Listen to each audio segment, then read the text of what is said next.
but he goes, okay, take off your shorts. And I was kind of like, okay. And I'm shedding in my balls. This is the worst case scenario that I was not hoping for.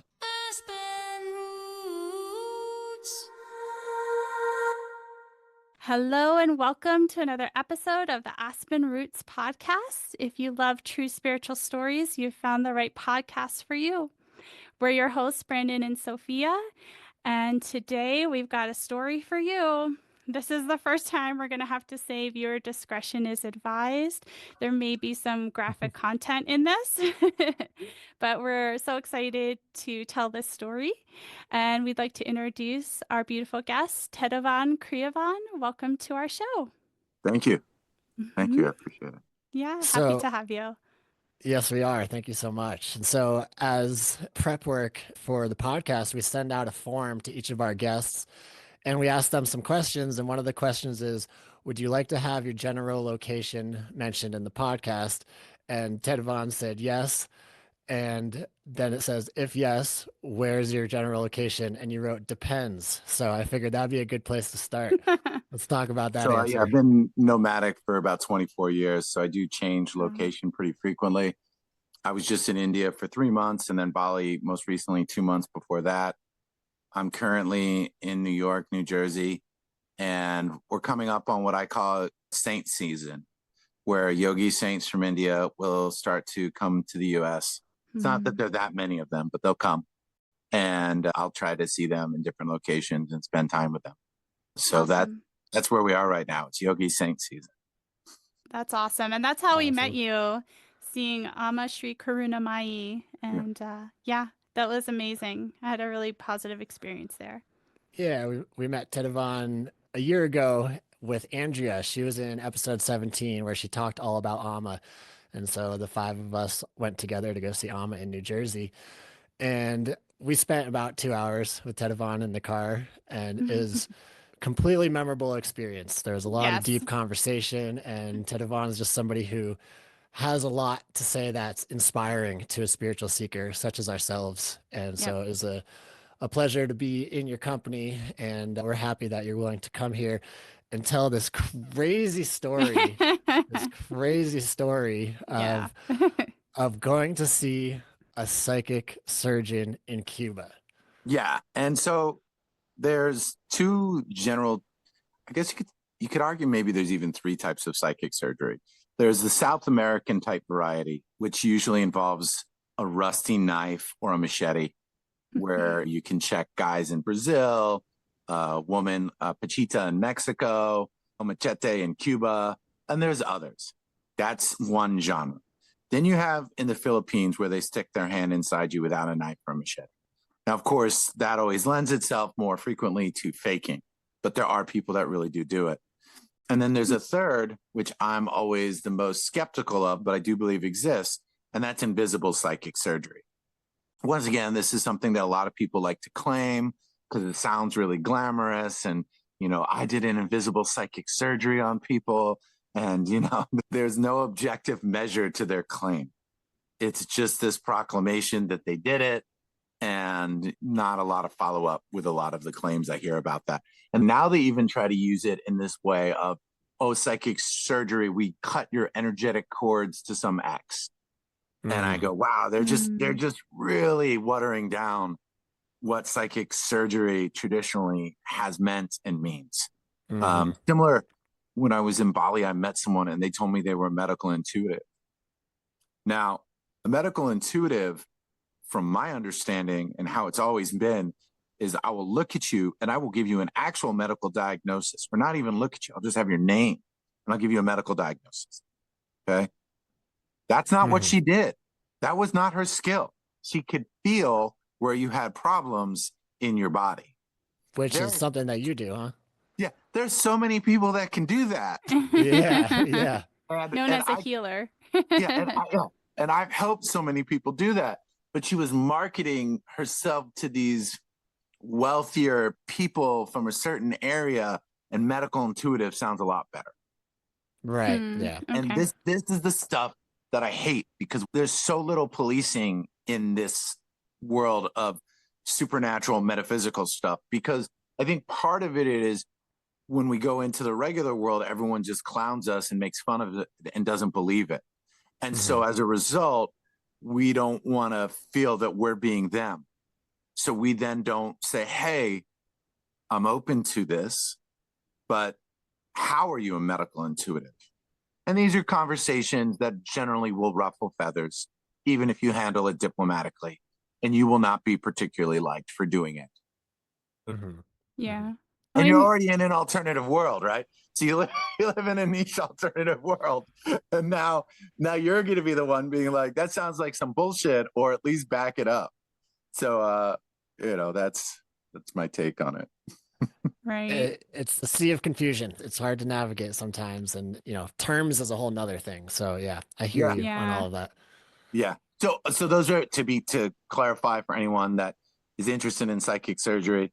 These are 3 types of psychic surgeries, that genres, if you will, that I feel are 3 genres that to bring it back. And which genre are we jumping into today in the story here? Yeah, this is Machete. This is technically it wasn't a rusty knife because he was always sharpening it, and I think he would throw hydrogen peroxide on it. But if you look at Origio back in the 60s, I think sometimes he didn't even bother to wash it. And a Pachita might have been similar. So they're dealing on a different dimension, right? That's why they can do the things they do.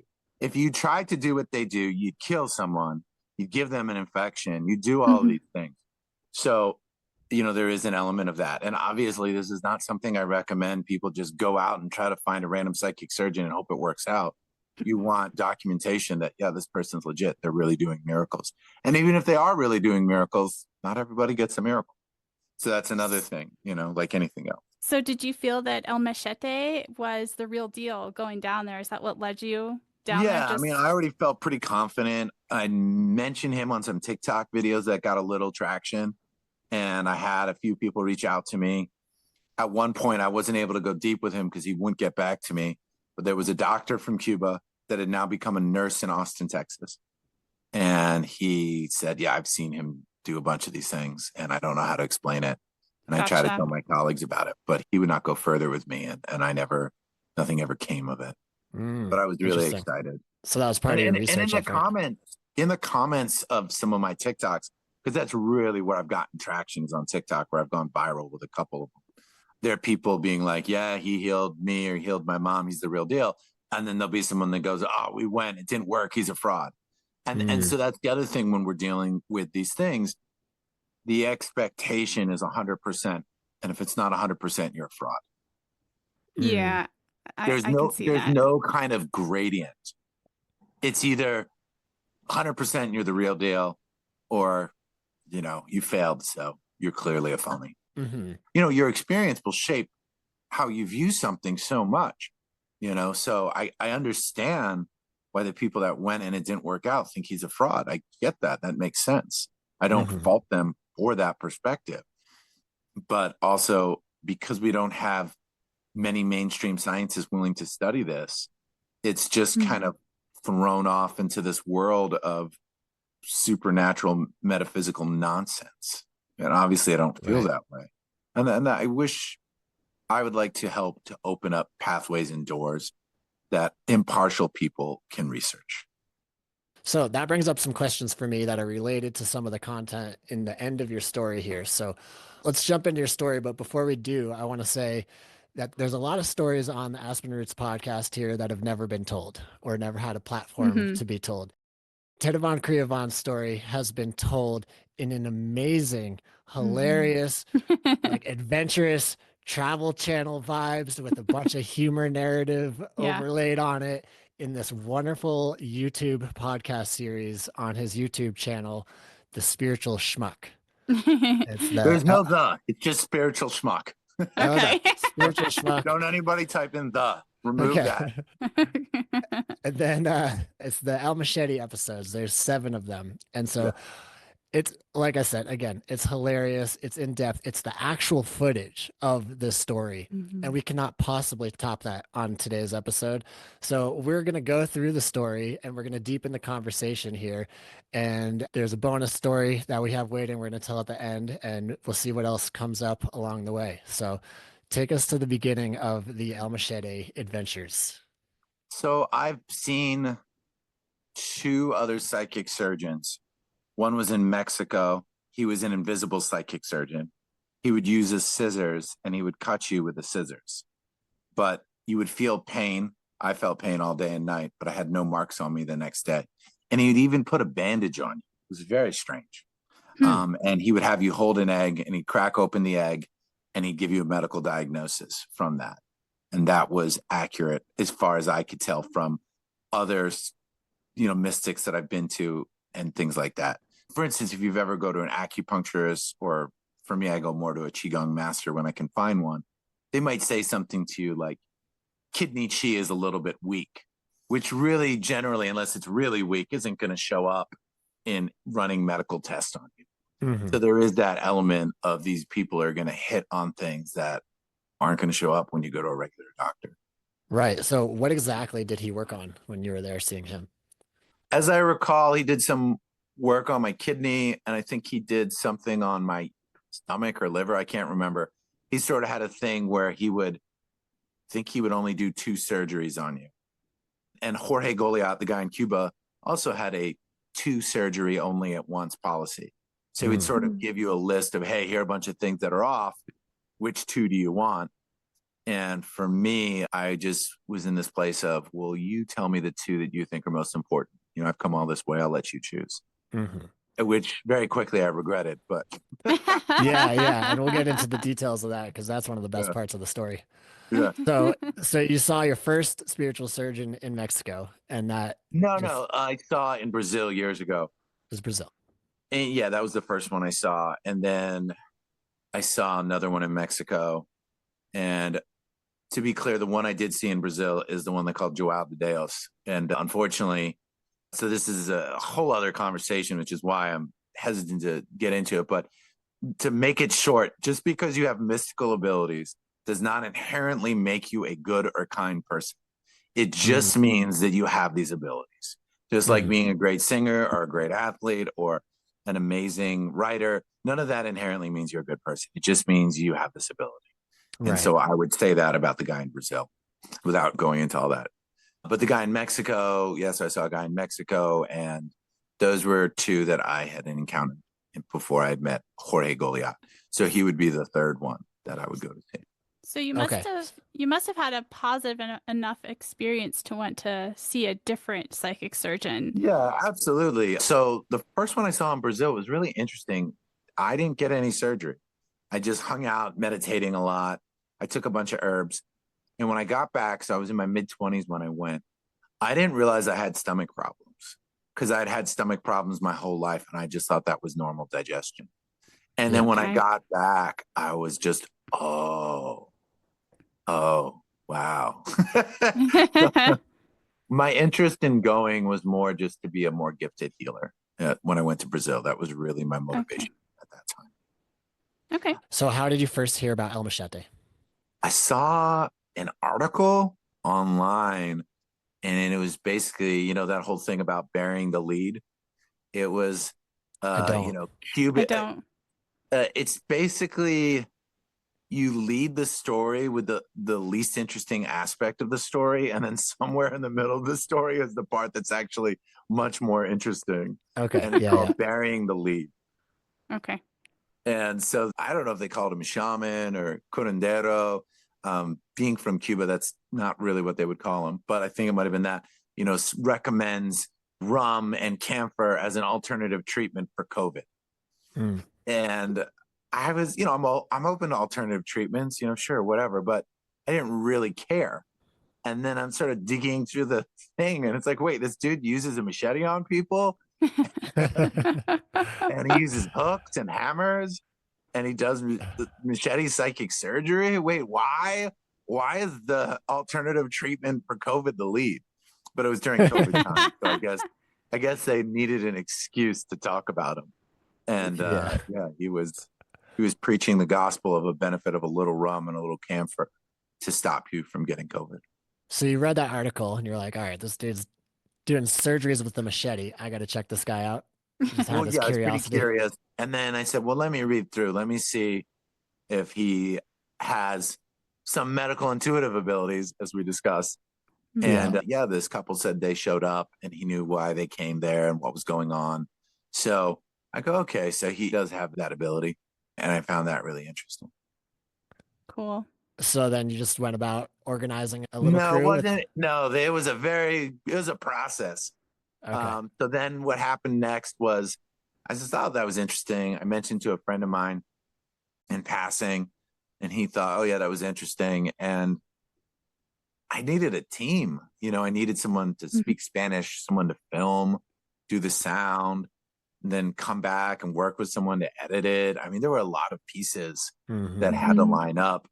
And I would have some interesting synchronicities for a little while leading up to everything around machetes. So I would be somewhere telling someone a story, and they say right behind you is a guy with a tattoo of a machete. I'd be at a farmer's market in LA area, and there was one of the booths was called El Machete. It was a machete thing. So I had a lot of those little things leading up to it. And obviously, people are going to draw comparisons between me and Anthony Bourdain.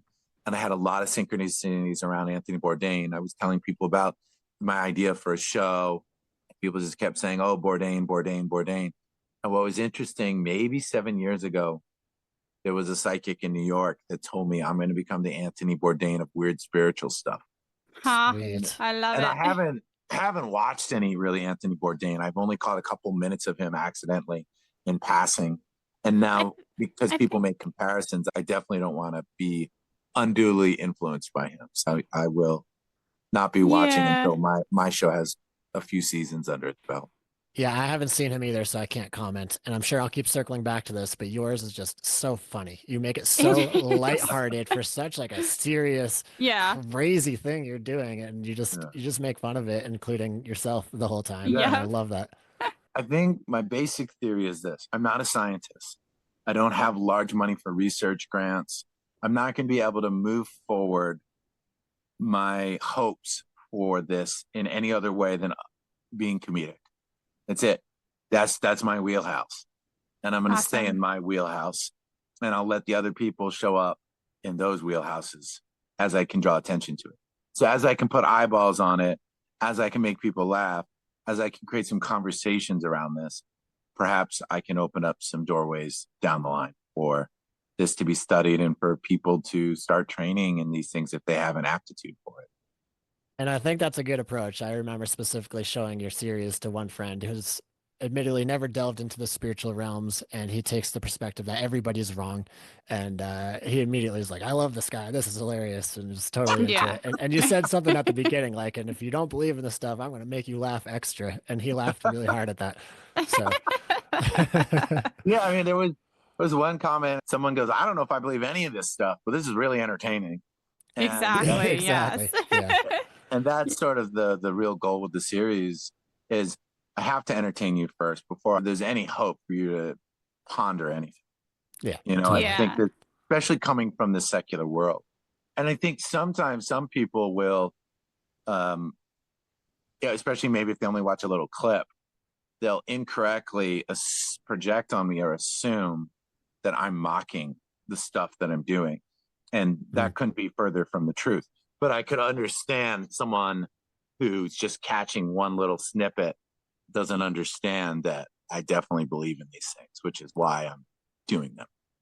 Yeah. And I think not only do you believe in it, but you live this day in and day out, and you walk your talk, and it's motivational. But let's keep this story going. So you got your crew together, and that took some time, and the synchronicities. Yeah, there was a lot of the signs. One day my buddy goes, yeah, we should go. And I was like, well, that's cool, but we still need someone to film and record and edit. It's not you wanting to go with me doesn't solve the other problems. Yeah. And I think I know someone. So then I meet up with this guy, Marvin. So Al was the first guy, friend of mine, that said, hey, let's go. And then Marvin said, I've always wanted to film these types of things. And then at that time, Al had a girlfriend named Jennifer, and she said, yeah, I'll edit this with you when you get back. Perfect. And so now we had the ingredients, and I said, okay, away we go. So I had some points. I put out some money to get us there and cover the basics. but it was their willingness to step into the unknown and explore that really allowed it to be possible. Cool. That's Thank you to awesome. those guys. Yeah, it Yeah. seems like Takes a the team. momentum came about like effortlessly almost. Like you Yeah, had the it was, synchronicities and then your team came together. So you're like, all right, we're going. I love that. yeah. People show up at the exact perfect moment that they're meant to show up Mhm. for what needs to happen. So you get your team together and you go there and then you got to find the guy. So, you know, he's not easy to find. And Well, there was a lot of I don't- synchronicity around that. So to be clear, we kind of play with that in the editing. I wouldn't say it was effortless to find him, but I would also, because it's interesting, because I've had people reach out to go find him afterwards and they struggled. And some of them Mhm. didn't succeed in finding him. So Mm. there are people that try and just don't succeed. I was never going to let that happen because I was going to accost every Cuban on the street if I needed to make sure I could go get him. We had read online that he bounces around Cuba, and I thought, oh man, I don't want to deal with renting a car in Cuba trying to track him down. I just want to get to this guy because it was also my first time filming one of these things. So I reached out to the psychic Karen in England, and she said, no, don't worry, he's in Havana. So we knew for sure he was in Havana. And then we had maybe an idea of where, and then we got there, and the woman who we stayed with had just had someone that was very close to Jorge stay there before, who was also named Jorge. And Jorge, That's one of the biggest synchronicities of the whole Yeah, story right there. exactly. You land with a lady who's like, oh yeah, I know people who've seen him. Yeah, well, the it was, divine led you to the right place. there was, but also that the guy that had stayed there had a particularly close relationship with Jorge. So that was pretty cool too. So the Airbnb host or the lady you were staying with, she got the location and you showed up at like 7:30 in the morning, right? We showed up much earlier than that. Mm. We didn't have to show up that early, but we thought we did. And also I did want to kind of film what was going on, the vibe, everything, I really wanted to capture it. I had this idea that everyone was going to be sitting around meditating before they went in. And that really actually wasn't what was happening. It had more of a vibe of being at a doctor's office, just waiting to kind of go next. I felt that, these people are sick. They're, some of them are Mhm. scared and struggling and suffering, Yeah, and that's kind of the vibe. Just people are just yeah, hanging out, smoking cigarettes, and yeah. yeah. And so on a busy day, he's seeing 150 people plus, they have Wow. family members there with them. And not everybody's there is do or die. There are also people that were there for fertility issues that we talked to. But we interviewed people that had a serious health issue. He had taken care of that. And now they were back for another one. Or their neighbor had gotten something taken care of there. So we I love encountered, that. quite a bit of that. Yeah. So that probably made So you feel comfortable. You're like, okay, people are back for the second time. This is Yeah, legit. they So survived. yeah, exactly. Yeah. I think the aspect of a machete and a hook and a hammer, I think it raises the stakes, right? So this isn't Yeah. that kind of invisible psychic surgery where if it doesn't work or it's not legit, nothing, big deal. No skin Yeah. off my back. This is actually going to be some skin potentially off your back. So, Yeah. Or depending on whatever. what surgery you get. Yeah, or whatever he pulls out of you, and no anesthesia either. So. No, there was none that, maybe he put something on his machete, but I did not ingest it. Okay. Yeah. So you're there for your stomach issues and your sleep apnea, and you're interviewing people who are waiting, and you talk to this one guy who had his testicles worked on, and you're thinking, I'm glad I'm not that guy, right? Yeah. I think I don't remember, honestly, at this point, it's been a couple of years. I don't remember every person I interviewed about what their issues were. But I remember one guy that told me he had, I think we asked him what level of pain you had on a scale of 1 to 10, and he's like 10. But I had read about that one online, and I thought, wow, well, that won't happen, thank God. Actually, I was more worried he was just going to use a machete on my head or like a hook on my your eye or something. Yeah, Yeah. that was more really the one I was, not that I didn't trust him, but it's going to be uncomfortable at the very least, and it's going to hurt a bit. So that was more my concern. Fair Okay. enough. Fair Yeah. enough. So how long did you wait around before it was your turn?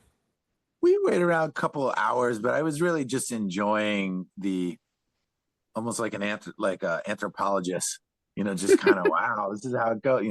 They had like a TV playing, I saw that. Yeah. novellas, and people are just waiting around. And also, I think Jorge was he was yelling at people for eating basically like snacks. You weren't supposed to be consuming food before your surgery. Oh, okay. okay. That makes if I sense. That's recall. something that's Yeah, done in in modern yeah. surgeries. I'm all in favor of that. I just sort of remember that in passing. I mean, there was so many different topics and things that come up. It was hard to whittle down which ones make it, which ones don't. And I think there was a lot of interesting stuff that we didn't cover. Gotcha. So it's your turn, and right away the lady starts sizing you up. We see that in the video. And then they comment on your accent, how English speakers sound, watcha watcha, and they make fun of your hair, looks like a rat, and they laugh when you take your shirt off. And so you're just having to put up with all this as you're going in for your psychic surgery. And Yeah, it might not be for the most sensitive of the Gen Z generation, but I grew up in a different time, and I'm from the Northeast, so people talking trash to you, it's just part of a way here. So you have a thicker skin for it. exactly. Yeah, that's a great way to put it. I'm from Massachusetts, so I totally understand that. Yeah. Okay, so you go in and he draws and diagnoses with a wax candle. Is that right? Yeah, so he takes a candle, a little paper of wax, and he kind of, okay, here are the things that are off. And he'd mentioned some stuff that other people had mentioned. And a Qigong master had mentioned I had something going on in my scrotum in the testicle area, but I didn't know exactly what it was. Mhm. But he told me to come back for more work. But that was Master Zhou, and then Master Zhou passed away. And so then Jorge said, I forget what you call it, but it's a vein that makes it either impossible or very unlikely that you'll be able to have a child. And he goes, so which two surgeries do you want? And I thought, well, I've come all this way. Let's do what you think is most important. And I don't know if it was a cultural thing because he's a Haitian Cuban guy and I don't have any kids yet, and not having any prodigy is a big deal culturally, or it was a spiritual reason or what. But he goes, okay, take off your shorts. And I was kind of like, okay. And I'm shedding in my balls. This is the worst case scenario that I was not hoping for. Yeah, I mean, we just got to pause here for a second. Yeah, exactly. You're there for sleep apnea and stomach issues.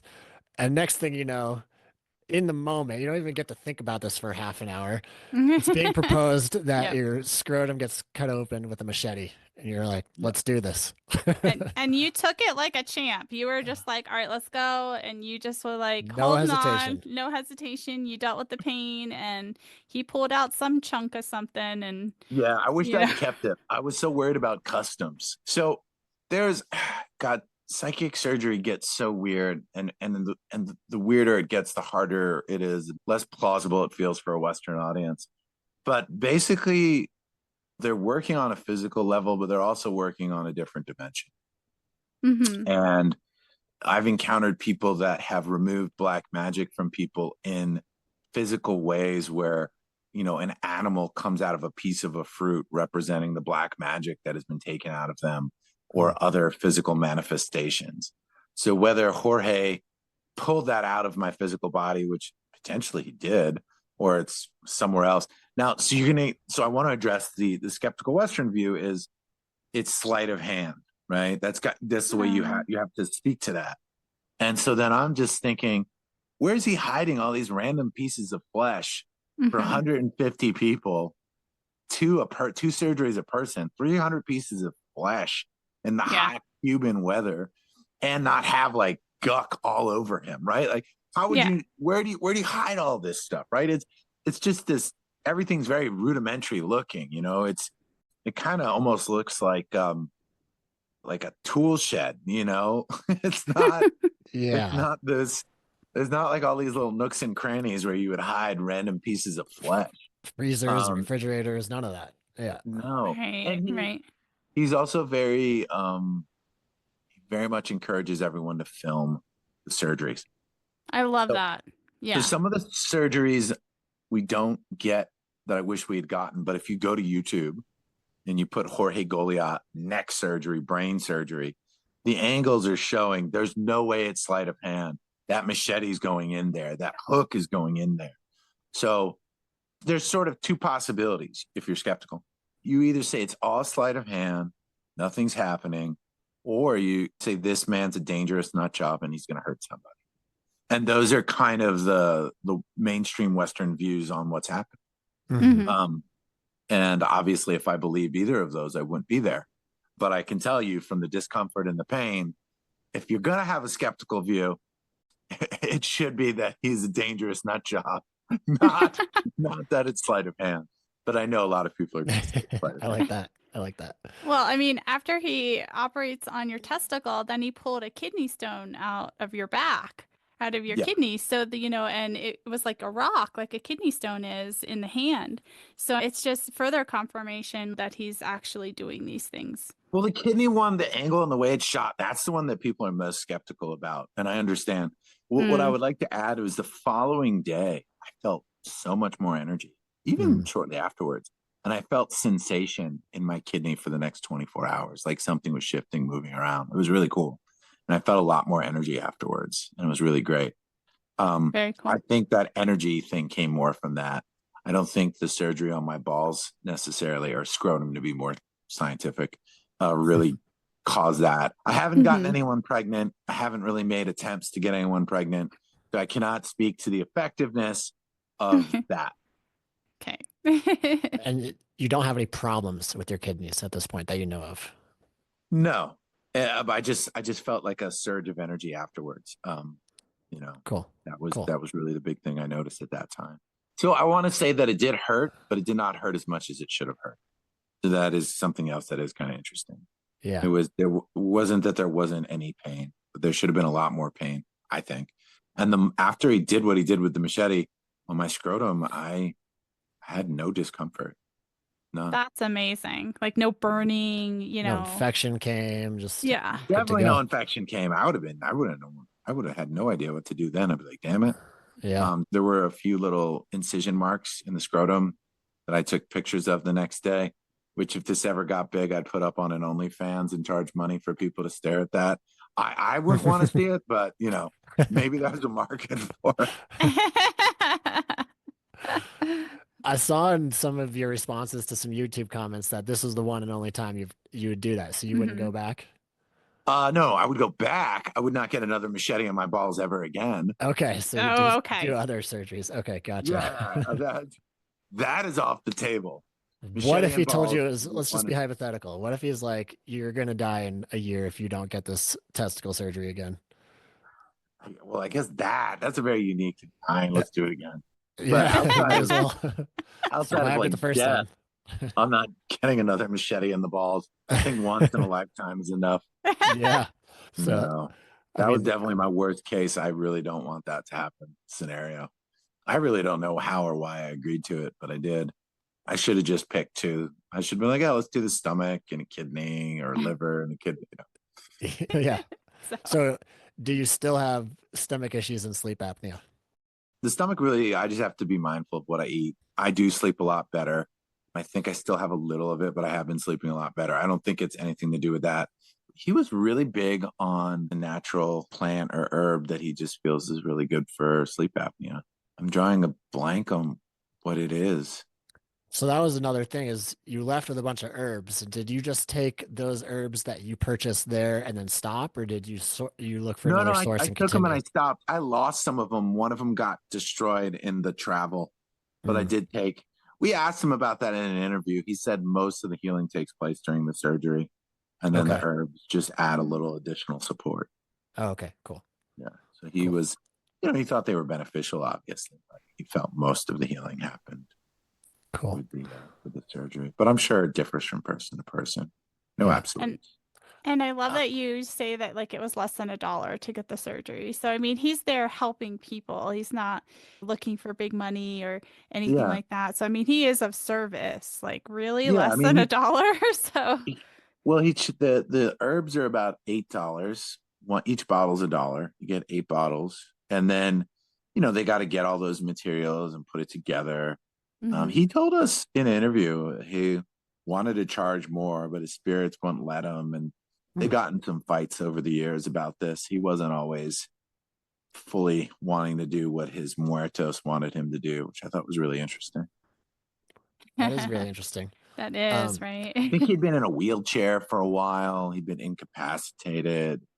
He'd sort of have these life of Job type moments to get to where he got to. What do they call that in shamanism? They call it like the shaman's journey or something, like a rite of passage. Yeah, but I think his Interesting. rite of passage, from what he was describing, was related to his stubbornnness and not always willing to listen to them. Interesting. Yeah. Yeah. Not Um, all of it, but definitely some of it from conversations I remember. did El Machete drink while doing the surgeries or just at the end of his day? No, he within the Santeria and Palo traditions, I always forget which part's which, they're connecting with the spirits. There'll be some consumption of rum as well as the smoke. So he was always, Mm. it also had the amazing ability to hang a cigarette from his lip while walking at a level that I've never seen anybody demonstrate before. Almost as if it was glued to his lip. It was pretty remarkable to me. I mean, I don't mess around with smoke at all, but I've never seen anybody else do that with such ease. That's cool. That's funny. So it's like a bit of ritual for sure. I feel like that's just Yeah, what they use with for their ritual to smoke and connect. rum. Yes. Okay. At the beginning, I teased a bonus story, and this is now the time for the bonus story. So I caught this on one of your social media channels, which will be linked in the description below. I recommend you all follow him. It's really entertaining stuff that'll get you thinking and or Yes. not thinking actually. And one of my favorite stories was how you manifested transportation from Chicago to Colorado. So can we hear that story? Sure. But I want to first just go into this concept of manifestation. Are we manifesting anything? Who would be the one manifesting? Or are we just delving into an awareness of what's coming? Mm. So Mm. there's sort of a higher self that's saying, hey, this is about to go down. And Mm. then it unfolds. Hmm. But then if you're going to say, well, I manifested, my question becomes, well, who manifested? And then you would say your name. And I go, well, who's that? So this story, this identity manifested, and this is just one identity of many identities, right? So perhaps when you were whatever name you had when you lived in Babylon, or whatever name you had when you lived in ancient Samaria, whatever happens 3 weeks from now is a manifestation of that. But this identity and this consciousness of who you think you are right now would have no knowledge of that manifestation from that lifetime. So if we do subscribe to manifestations, they're happening constantly, and they're often going to be related to what occurred in other lifetimes that consciously you have no recollection. So I just Yes. wanted to go into that topic first before I say anything else. So I like that, but let me say in response to, it's possible you're just picking up on what is going to happen. It's also possible that with free will, you set an intention, and after setting that intention, it puts together a series of events that fulfill that intention. And then to go into the whole free will thing, you get people like Ramana and other yogis that will say that we have no free will. And then some will say we have very little free will. So then I would then ask the question, where did you get the idea from for the intention that you said you wanted? Where did that come from? So if you're like, I set this intention, it's possible that that intention goes back to that life in ancient Samaria or Babel or wherever it was. And that the story of who you are, you have no idea where that came in. And it's just, this planet moves that way, that planet moves this way. And suddenly the karma from that lifetime kicks in. And your identity and your mind say, I have this intention to do this now. But that's all related to all these other lifetimes that you either don't recollect at all or you vaguely recollect. So It's so curious. Yeah, I think you're really getting my mental body working, thinking about that. I've never considered that as much. I know some relationships are karmic, often those that are closest to us, our family, our, intimate partners, things like that. But it's just, I wonder about all that. So those are very interesting points. yeah, and I Yeah. don't hear them mentioned very often in a lot of spiritual podcasts or things, who is this manifester? Who is manifesting what? you know, and just something to ponder. I tend to believe that we have very little free will, but potentially some, because I think the momentum of so many other lifetimes is really why things are unfolding the way they're unfolding. It would sort of be that me trying to figure out how much money someone has by how much money they made last Sunday. Because if we've had countless lifetimes, we're all kind of working with those karmas of many of those different lifetimes. Yeah. Which then leads to the way we look, leads to the thoughts we have, leads to the interactions that we have, who we meet, who we don't meet. Yeah. I believe some of that for sure. Yeah. A lot of food for thought, gives a lot for all the listeners to ponder here. So let's hear the story. Yeah. So I was in Chicago, and me and my buddy were trying to get to Boulder, Colorado, and we didn't really have a plan. And I just like, let's just go out. Let's go out to a bar. Let's go dancing. And my buddy was drinking pretty heavily at that time. I was not. I was just love to dance. And I just went out, and I had one very loud, clear thought in my mind, which was get to Boulder, Colorado. And I walk into this bar, and I think it was just a sports bar. There was nothing about the bar that said nomadic travelers come here and find a ride. And I walk in, and this guy sees me, and he goes, "Where are you heading?" And I go, "Boulder." He goes, "So are we." He goes, "You need a ride?" And I said, Wow. "Yeah." That's amazing. So it was my that gosh. fast. So I was kind of dumbfounded, and I dance a lot. And when I dance a lot, people like to offer me alcohol. So I kept giving that alcohol that was offered to me to him and his other buddy. Then he asked me how much I weigh. Then my buddy Smiley comes out of the bathroom. He asked Smiley how much he weighed. Thought it was a weird question. I figured he just had not the best car with a pretty bad engine, and just went on with the night. So I thought, okay, we'll call him tomorrow morning. And I call him, and he goes, "Can we give you a call back?"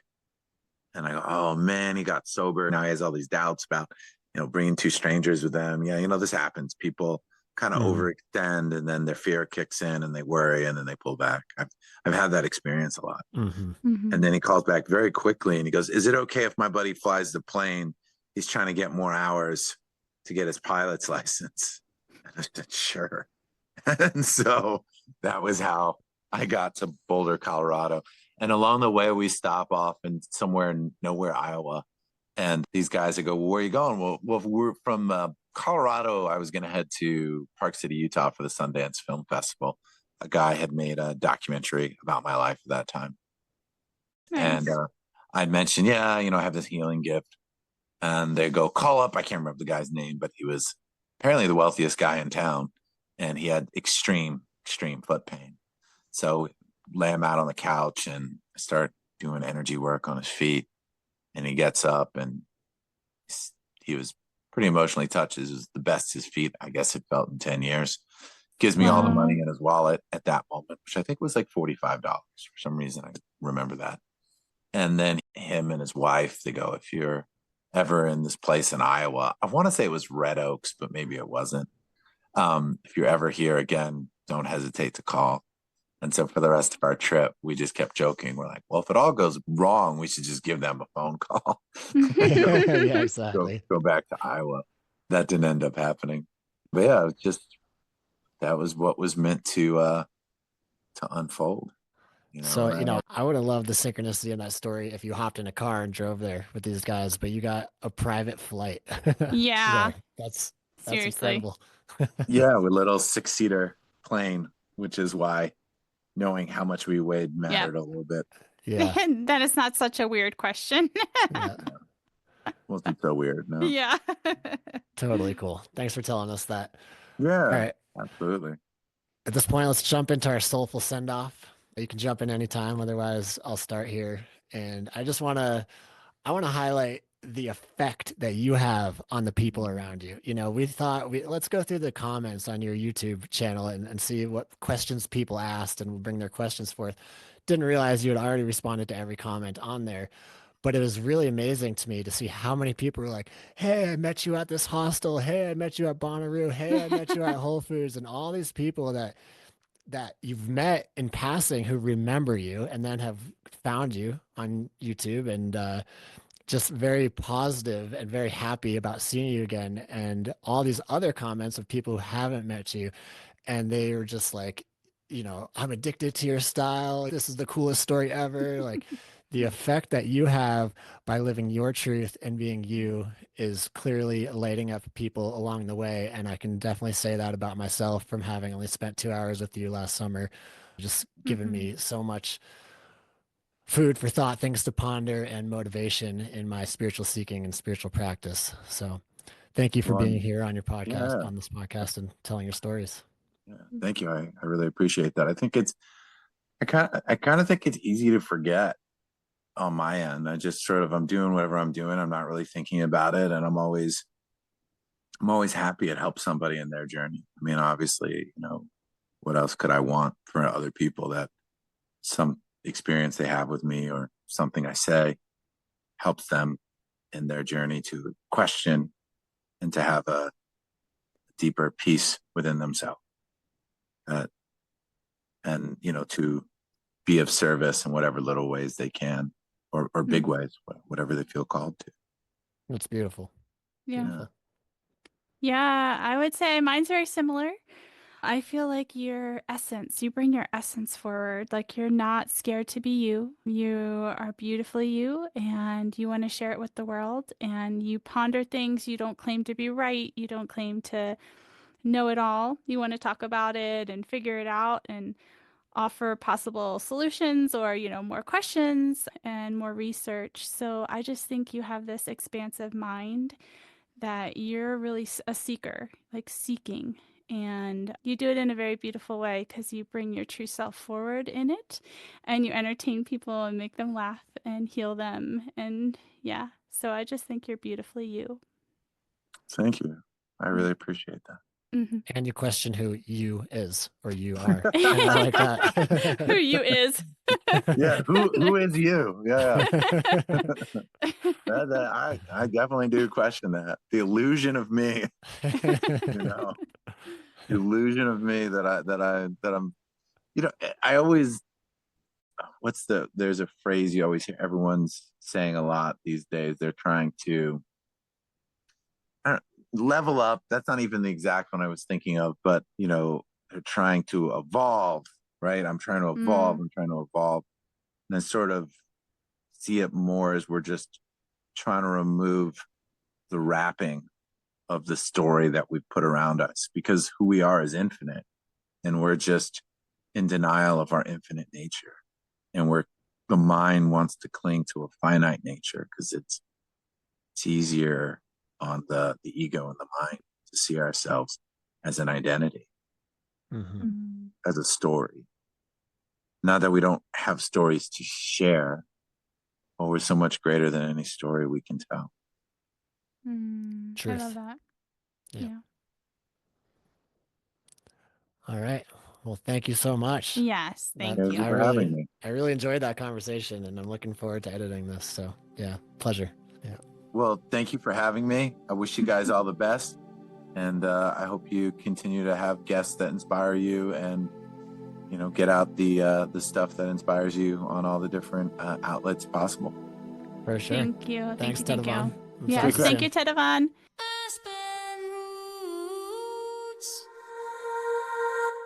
Visit us at aspenroots.love.